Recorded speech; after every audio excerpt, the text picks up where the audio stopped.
Okay, so if you are putting these new plugs in on a pickup for a 4L60E, well, this is an 03 GMC Sierra, and they really don't come color coded. So if you have the old plug, you can kind of just copy off the color, and they got these letters here and stuff you can copy off of. But if you don't have the other plug-in, like I didn't have this little the old little plug-in for this, you can go on the internet and find out, which I finally found it. I got it right here.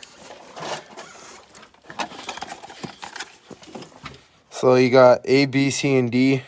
As you can tell, A is black and white, B is gray, C is white, and D is yellow. And it should come with all the butt connectors and stuff, but if not, you might want to get some. But I went through O'Reilly's, so it all came with everything I needed.